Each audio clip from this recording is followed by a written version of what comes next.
নমস্কার বন্ধুরা, সুপর্ণার হেসেলের আরও একটি নতুন রেসিপিতে আপনাদের সবাইকে জানাই অনেক অনেক স্বাগত। আজ বানাচ্ছি তেল পটল। খুব কম সময়ে তৈরি হয়ে যায় আর খেতেও লাগে দারুণ সুস্বাদু। তেল পটল বানানোর জন্য আমি এখানে নিয়েছি 500 গ্রাম মতন পটল। পটলের খোসা ছাড়িয়ে পটলটাকে খুব ভালোভাবে ধুয়ে রেখেছি। দিয়ে দিলাম সামান্য একটু লবণ আর হলুদ গুঁড়ো। এই লবণ আর হলুদটাকে খুব ভালো করে পটলের সাথে মাখিয়ে নিতে হবে। আমি পটলগুলোকে দুপাশ থেকে একটু চিড়ে চিড়ে নিয়েছি যাতে তেল মশলা সব ভালোভাবে পটলের মধ্যে ঢুকে যায়। এবার একটা মিক্সার গ্রাইন্ডারের জার নিয়ে তার মধ্যে দিয়ে দিচ্ছি আমি টমেটো। আমি একটা মিডিয়াম সাইজের আর একটা ছোট দুটো টমেটো নিয়েছি। দিয়ে দিলাম 1.5 ইঞ্চির মতন আদা আর 4টে কাঁচা লঙ্কা। এবার এই সব কিছুর একটা মিহি পেস্ট আমি বানিয়ে নেব। আদা, কাঁচা লঙ্কা আর টমেটোর পেস্টটা আমার বানিয়ে নেওয়া হয়ে গেছে, এটাকে আমি সাইডে সরিয়ে রাখছি। এবার পটলে দেওয়ার জন্য আরেকটা মশলার পেস্ট বানিয়ে নেব। তার জন্য একটা বাটিতে দিয়ে দিলাম 1 চা চামচ মতন জিরে গুঁড়ো, হাফ চা চামচের থেকে একটু কম শুকনো লঙ্কার গুঁড়ো আর হাফ চা চামচ মতো কাশ্মীরি লাল লঙ্কার গুঁড়ো। দিয়ে দিলাম হাফ চা চামচের থেকে একটু বেশি হলুদ গুঁড়ো আর সামান্য একটু জল দিয়ে এর একটা পেস্ট আমি বানিয়ে রাখবো। এইভাবে রান্না করার আগে মশলাটা যদি জলে গুলে রাখা হয় তাহলে কিন্তু রান্নাটা করতে অনেক সুবিধা হয় আর মশলাটা পুড়ে যাওয়ারও ভয় থাকে না। এবার একটা ফ্রাইং প্যান গরম করে আমি এর মধ্যে দিয়ে দিচ্ছি 4 টেবিল চামচ মতন সর্ষের তেল। যেহেতু তেল পটল তাই তেলের পরিমাণটা কিন্তু একটু বেশিই দিতে হবে। তেলটা হালকাভাবে গরম হয়ে গেলে তারপর এর মধ্যে পটলগুলোকে আমি ছেড়ে দেব। পটলগুলোকে খুব ভালোভাবে ভেজে নিতে হবে। রান্না করার আগে পটলটাকে যদি ভালোভাবে ভেজে নেওয়া হয় তাহলে কিন্তু রান্নার স্বাদটা অনেক বেশি বেড়ে যায়।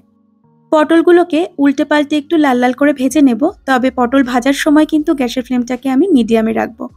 পটলটা ভালোভাবে ভাজাও হবে, তার সাথে সাথে কিন্তু অনেকটা সেদ্ধও হয়ে যাবে। দেখুন পটলে হালকা হালকা রং ধরতে শুরু করেছে। এই পটলটাকে কিন্তু আরও কিছুক্ষণ সময় ধরে আমি একটু ভেজে নেব। দেখুন পটলটা আমার খুব ভালোভাবে ভেজে নেওয়া হয়ে গেছে, সব দিক থেকে সুন্দর রং ধরে গেছে পটলে। এবার পটলগুলোকে তুলে আমি আলাদা একটা পাত্রে রেখে দিচ্ছি। এবার ওই তেলের মধ্যেই দিয়ে দিচ্ছি হাফ চা চামচের থেকে একটু বেশি কালো জিরে, একটা শুকনো লঙ্কা আর দুটো তেজপাতা। শুকনো লঙ্কাটাকে আমি একটু ফাটিয়ে নিয়েছি। এবার খুব ভালোভাবে নেড়েচেড়ে কালো জিরেটাকে হালকা করে একটু ভেজে নিতে হবে। কালো জিরে থেকে খুব সুন্দর একটা ভাজা গন্ধ বেরোতে শুরু করেছে। এবার আমি এর মধ্যে দিয়ে দিলাম আদা, টমেটো আর কাঁচা লঙ্কার পেস্ট। এবার এর মধ্যে দিয়ে দিচ্ছি স্বাদমতো লবণ আর তারপর খুব ভালো করে নেড়েচেড়ে টমেটোটাকে ততক্ষণ পর্যন্ত নেড়ে নিতে হবে যতক্ষণ না এর কাঁচা ভাবটা সম্পূর্ণ চলে যাচ্ছে। গ্যাসের ফ্লেমটাকে মিডিয়ামে রেখেই আমি আদা, টমেটো আর কাঁচা লঙ্কাটাকে একটু নেড়ে নিচ্ছি। এই আদা, টমেটো, কাঁচা লঙ্কার পেস্টটাকে যদি ভালো করে ভেজে না নেওয়া হয় তাহলে এর একটা কাঁচা গন্ধ থেকে যাবে আর সেটা রান্নার স্বাদকে কিন্তু অনেকটাই নষ্ট করে দেবে। দেখুন টমেটো এখানে প্রায় ভাজা হয়ে এসেছে আর আদার কাঁচা গন্ধও কিন্তু সম্পূর্ণ চলে গেছে। এবার আমি এর মধ্যে দিয়ে দিলাম আগে থেকে তৈরি করে রাখা মশলার পেস্টটাকে। বাটিটাতে বেশ খানিকটা মশলা লেগেছিল, সে কারণে আমি বাটি ধুয়ে সামান্য একটু জল এখানে অ্যাড করে দিলাম। এবার খুব ভালো করে নেড়েচেড়ে মশলাটাকেও ততক্ষণ পর্যন্ত কষিয়ে নেব যতক্ষণ না এর থেকে ভালোভাবে তেল ছাড়তে শুরু করছে। গ্যাসের ফ্লেমটাকে এখানেও আমি লো টু মিডিয়ামে রেখেছি। মশলা যত ভালো করে কষানো হয় রান্নার স্বাদ কিন্তু ততই ভালো আসে। তাই একটু সময় নিয়ে ধৈর্য ধরে মশলাটাকে কষিয়ে নিতে হবে। দেখুন মশলা আমার খুব ভালো করে কষিয়ে নেওয়া হয়ে গেছে, মশলা থেকে তেল ছাড়তে শুরু করেছে। এবার আমি এর মধ্যে অ্যাড করে দিচ্ছি আগে থেকে ভেজে রাখা পটল। পটলটাকে দিয়ে মিনিট দেড়েক একটু মশলার সাথেই নেড়ে নেব। এইভাবে তেল পটলটা একবার বানিয়ে দেখবেন, ভীষণ ভালো লাগে খেতে। বানানো ভীষণ সহজ, ঘরে থাকা উপকরণেই তৈরি হয়ে যায় আর খেতেও হয় দারুণ সুস্বাদু। আর যেহেতু এই রান্নাটা নিরামিষ তাই যে কোনো নিরামিষ দিনেও কিন্তু আপনারা এটা বানিয়ে ফেলতে পারেন। পটলটাকে আমার মিনিট দেড়েক মশলার সঙ্গে নেড়ে নেওয়া হয়ে গেছে। এবার আমি এর মধ্যে অ্যাড করে দেব 1 চা চামচ মতন চিনি। নিরামিষ রান্নাতে একটু মিষ্টি দিলে ভালো লাগে তাই আমি এখানে চিনিটাকে অ্যাড করেছি।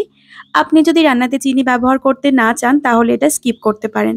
খুব ভালো করে নেড়েচেড়ে মিশিয়ে নেব। চিনিটা সম্পূর্ণ গলে গেলে এর মধ্যে অ্যাড করে দেব আমি উষ্ণ গরম জল। তেল পটলে কিন্তু অনেক বেশি জল দেওয়ার প্রয়োজন পড়ে না, অল্প জল দিয়েই রান্নাটাকে করতে হয়। আমি সামান্য একটু জল এখানে দিয়ে দিয়েছি, একবার একটু মিক্স করে নিচ্ছি।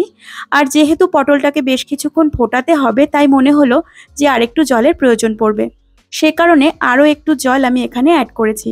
খুব ভালোভাবে একবার মিক্স করে নেব আর তারপর ঢাকা দিয়ে এটাকে রান্না হতে দেব মিনিট 10। গ্যাসের ফ্লেমটাকে কিন্তু আমি মিডিয়ামেই রাখবো। 10 মিনিট আমার পটলটাকে ফুটিয়ে নেওয়া হয়ে গেছে আর দেখুন পটল থেকে কিন্তু তেল ছাড়তে শুরু করেছে। পটলটাকে একবার ভালোভাবে মিক্স করে নেব আর তারপর এর মধ্যে অ্যাড করে দেব গরম মশলা গুঁড়ো। এখন ঝোলটা একটু বেশি মনে হলেও এটা ঠান্ডা হলে কিন্তু আর একটু টেনে আসবে। এইভাবে তেল পটলটা খেতে কিন্তু ভীষণ ভালো লাগে। আপনারা অবশ্যই একবার বানিয়ে দেখবেন আর আপনাদের কেমন লাগলো সেটা জানাবেন। আমি এখানে দিয়ে দিলাম 1/4 চা চামচের থেকে একটু বেশি গরম মসলা গুঁড়ো। আর গরম মসলা গুঁড়োটা হালকা একটু মিশিয়ে নিয়েই আমি গ্যাসের ফ্লেমটাকে বন্ধ করে দেব।